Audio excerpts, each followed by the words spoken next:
প্রভাত জানিয়ে সবাইকে আজকে শুরু করছি এই সকালকার ভিডিওটা। আমাদের কাজকর্ম তোমরা তো সবসময় দেখে থাকো, একটু কষ্ট করে হলো এবারও দেখো। মা রোজই উনান লেপে, এবার রোজটা দেখালে তোমরা ভাববে যে রোজ রোজ এক কাজ করে, এই জন্য রোজ আর দেখায়নি। তাই মা উনুনটা আজকেও প্রতিদিনের মতো লেপে নিচ্ছে। মা আবার বাসি উনুনে রান্না করতে পারেন না, সব দিনই এটা মার বরাবরই অভ্যাস। ও মা যখন না পারে তখন অন্য কেউ করে দেয়, না তবে আমরাই করে নিই, আমি আছে, বাবা আছে। ঠিক আছে, দেখতে থাকো, আশা করি ভালো লাগবে। যা কিছু করি না করি চেষ্টা করি তোমাদের সঙ্গে শেয়ার করার। তার মধ্যে যদি কোনো ভুল ত্রুটি হয় নিজের দাদা কিংবা ভাই কিংবা সন্তান মনে করে ক্ষমা করে দিও।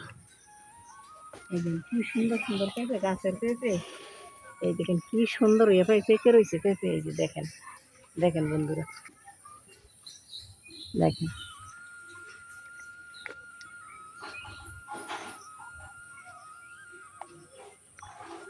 দেখেন কত সুন্দর পেঁপে। এই যে আরেকটা পারলাম বন্ধুরা, এই যে আরেকটা পারলাম। এই যে দেখেন গাছের পেঁপে, কত সুন্দর পেঁপে। দেখেন আপনারা, দেখেন দেখেন আপনারা কত সুন্দর পেঁপে।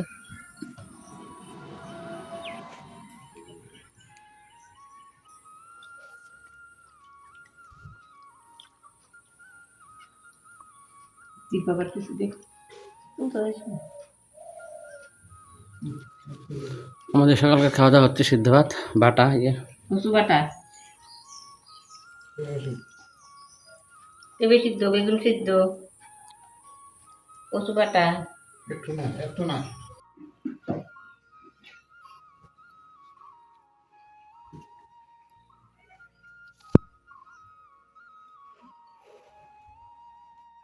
কি কষ্ট বন্ধুরা, কি করবো, কষ্ট হইলই।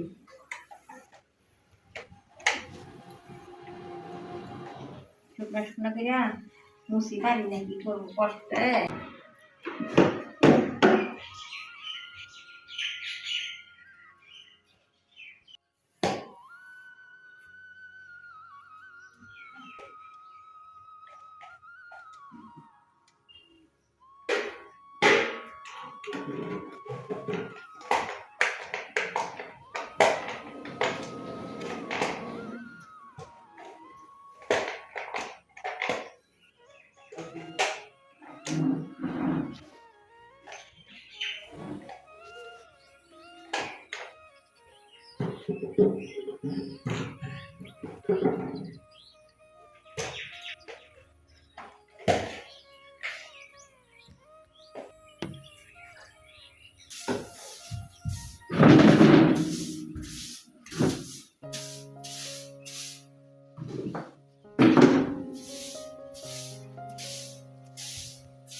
চাল কুমড়া দিয়ে মাছ দিয়ে তরকারি করছি, পেঁপে দিয়ে মাছ দিয়ে তরকারি করব, আর পটল শুকনা করবো সরষা দিয়ে, মশলা দিয়ে।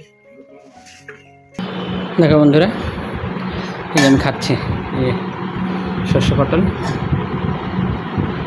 আর বাকি তো তোমাদের মা তো বলেই দিয়েছে তার আগে। এই দুপুরের খাবারটা তোমাদের সঙ্গে শেয়ার করছি, তোমরা খেয়ে দিয়ে নাও, পরে কষ্ট করে একটু দেখে নিও। বন্ধুরা, সরষা দিয়ে মশলা দিয়ে পটল তরকারি করছি, আর চাল কুমড়া দিয়ে মাছ দিয়ে তরকারি করছি, আর পেঁপে দিয়ে মাছ দিয়ে তরকারি করছি। আজকে এই পর্যন্তই, পরের ভিডিওতে দেখা হবে বন্ধুরা।